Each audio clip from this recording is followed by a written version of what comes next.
Hello বন্ধুরা, আমার দীপিকার রান্নাঘরে আপনাদের স্বাগতম। আমি আজকে দেখাবো যে 5 মিনিটে কি করে এগ নুডলস তৈরি করতে পারবেন এবং সেটা খুব সহজে এবং খুব সুস্বাদুভাবে। তাহলে চলুন দেখে নেওয়া যাক যে আমাদের এগ নুডলস তৈরি করতে কি কি উপকরণ লাগছে। আমি এখানে এক প্যাকেট নুডলস নিয়ে নিয়েছি, আপনারা যে কোনো ব্র্যান্ডের নিতে পারেন। আমি এখানে কোকোলা নিয়ে নিয়েছি। এখানে মশলার মধ্যে নিয়ে নিয়েছি নুডলসের সাথে যে মশলার প্যাকেটটা থাকে সেই মশলাটুকু নিয়েছি এবং তার সাথে সামান্য পরিমাণে মরিচের গুঁড়া, হলুদের গুঁড়া এবং পরিমাণ মতো লবণ নিয়ে নিয়েছি। আর এখানে একটা ডিম নিয়ে নিয়েছি, আর লাগবে টমেটো সস। তাহলে চলুন দেখে নেওয়া যাক যে 5 মিনিটে ঝটপট করে কি করে আপনারা এগ নুডলস তৈরি করতে পারবেন। আমি চুলায় কড়াই বসিয়ে দিয়েছি। কড়াইয়ে আমি পরিমাণ মতো পানি দিয়ে দিয়েছিলাম এবং এর সাথে আমি হাফ চা চামচ পরিমাণে লবণ দিয়ে দিয়েছি। পানিটা আমার ফুটে গেছে। এখন এর মধ্যে আমি দিয়ে দিচ্ছি নুডলসটা। এখন নুডলসটাকে সেদ্ধ করে নেব।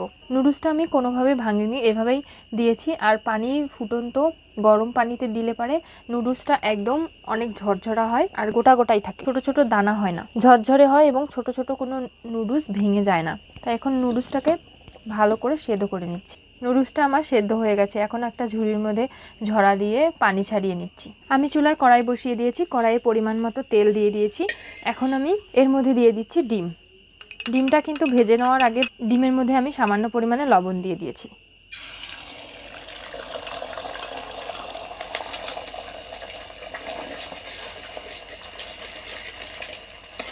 ডিমটা অনবরত এইভাবে নেড়ে ঝুরি করতে হবে, কারণ আমরা জানি যে নুডলসের ডিমটা কিন্তু ঝুরিই থাকে।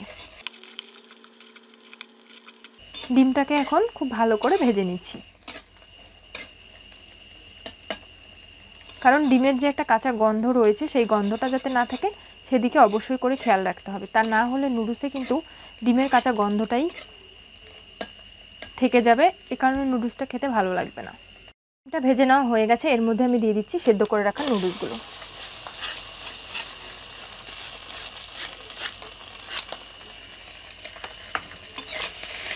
নুডলসের সাথে ভালো করে ডিমটা মিশিয়ে নেব। এর মধ্যে এখন আমি দিয়ে দিচ্ছি লবণ, হলুদের গুঁড়া, মরিচের গুঁড়া এবং যে মশলাটা ছিল আমার নুডলসের প্যাকেটে সেটা। এখন ভালো করে মিশিয়ে নিচ্ছি।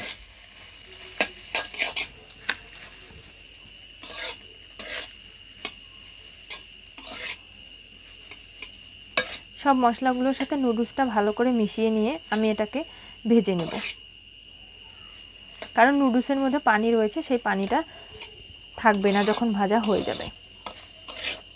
আমার নুডলসটা কিন্তু ভেজে নেওয়া হয়ে গেছে, কারণ দেখুন আমি প্রথমে কড়াইয়ে নুডলসটা যেরকম দিয়েছিলাম সেদ্ধ করার পরে সেরকম কিন্তু নেই। নুডলসটা অনেকটাই কালার পরিবর্তন হয়ে বাদামি কালার হয়ে গেছে।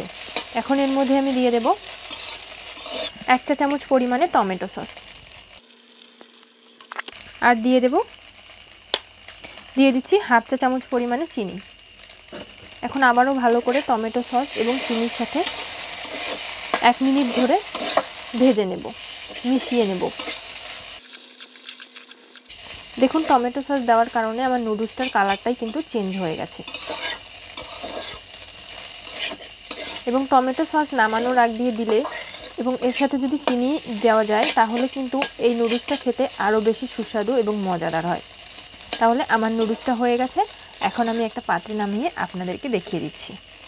আপনারা দেখতেই পাচ্ছেন যে আমি 5 মিনিটে ঝটপট যে এগ নুডলস রান্না করা দেখিয়েছিলাম, নুডলসটা দেখতে খুব সুন্দর হয়েছে কালারটা, এবং এটা সস দেওয়ার কারণে অন্যরকম একটা ফ্লেভার এবং গন্ধ চলে আসে। আর এই নুডলসটা খেতেও কিন্তু খুব মজাদার। তাই আপনাদের বাসায় আসা আত্মীয় স্বজন এবং বন্ধুবান্ধবদেরকে আপনারা খুব ঝটপট করে রান্না করে খাওয়াতে পারবেন এই নুডলসটি। তাই আপনাদের যদি আমার এই রেসিপিটি ভালো লেগে থাকে তাহলে অবশ্যই করে আমার চ্যানেলটি সাবস্ক্রাইব করুন, লাইক, শেয়ার, কমেন্ট করতে ভুলবেন না এবং পাশে থাকা বেল আইকনটি অবশ্যই করে ক্লিক করুন। ধন্যবাদ সবাইকে এতক্ষণ ভিডিও দেখার জন্য।